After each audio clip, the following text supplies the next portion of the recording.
This is a huge announcement from Fujifilm. 2024 will be a big year for them, not just camera-wise, but also for lenses. I will go into detail about 4 lenses that I think will be released by them. 3 are basically already confirmed by Fujifilm. There are also a couple of renders already, and 1 is more of a speculation from my side, but I think they will release that one too.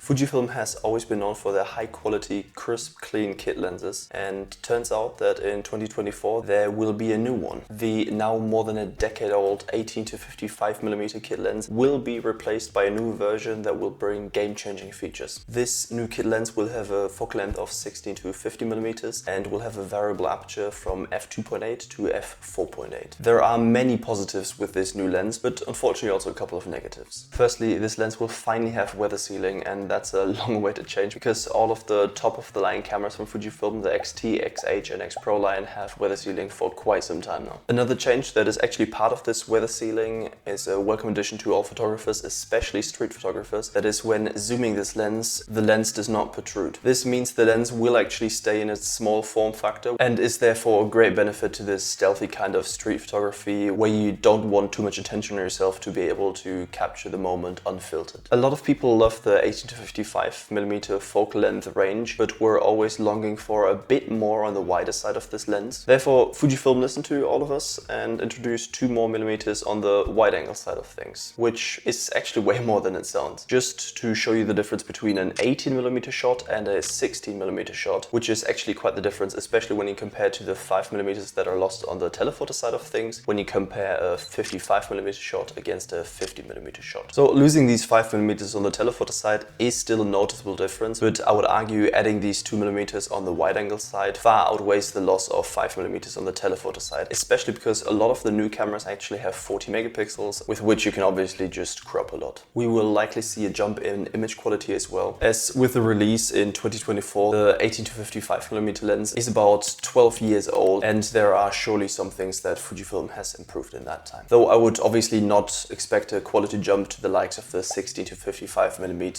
f2.8 red badge lens. While keeping the same form factor as the 18 to 55mm lens, Fujifilm obviously had to make some concessions with this lens, which may or may not impact your choice of getting this lens or not. Firstly, as the name suggests, the aperture has been increased from f4 to f4.8, which is not that big a deal as it's just about half a stop, but it still might impact people that are planning on buying a camera in conjunction with this kit lens and are, for example, planning on mostly shooting portrait photography. Secondly, they also had to remove the OIS on this lens. Again, this might not be a big deal to people that shoot with cameras that already have IBIS, but people that shoot with mid-range cameras, for example like the XE line, may prefer to stick with kit lenses like the 18 to 55 or the 16 to 80mm because both of these lenses have OIS.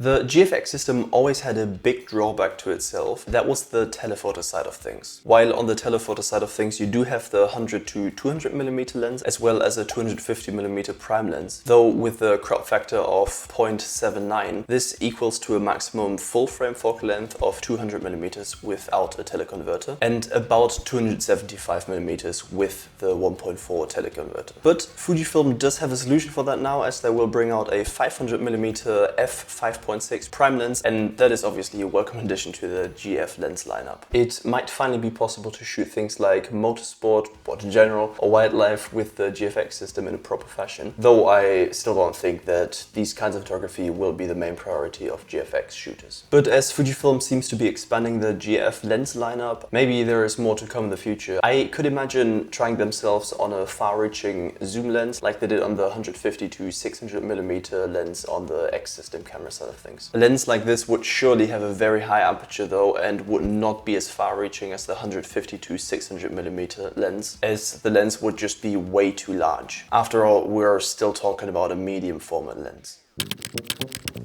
So this next lens is just a speculation on my side, but there seems to be a trend within Fujifilm to cater to a broader audience. With the release of the XH2S in July of 2022, the company brought a camera that is aimed more towards wildlife and sport shooters. In the same month, Fujifilm also released the 150 to 600mm lens, which is aimed towards the same kinds of photographers, sports and wildlife. And because of these factors, I can see Fujifilm trying to expand more into these kinds of territories. I would speculate they will bring out another fast telephoto prime lens, just like they did with the 200mm f2 lens in 2018. In my eyes, a 400mm f2.8, but probably rather f4 lens might be a realistic choice for them. This way you would have a 600mm full frame equivalent lens with a very fast aperture, which would even be expandable with Fujifilm's teleconverters. So my speculation is that they will release a lens like this, because with that they can properly establish their name in the wildlife and sports photography scene, especially taking into account which lenses and cameras they have already released.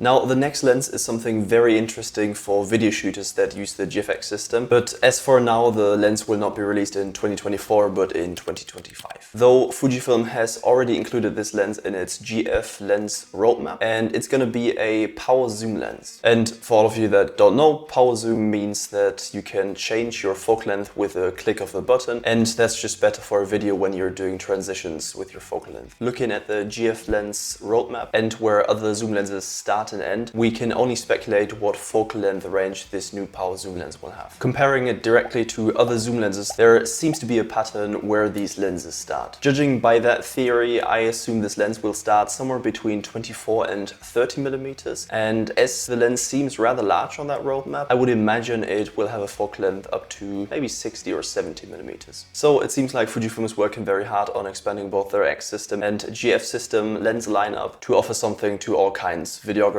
and photographers. Now, if you are curious what camera bodies Fujifilm will release in 2024, check out this video right here.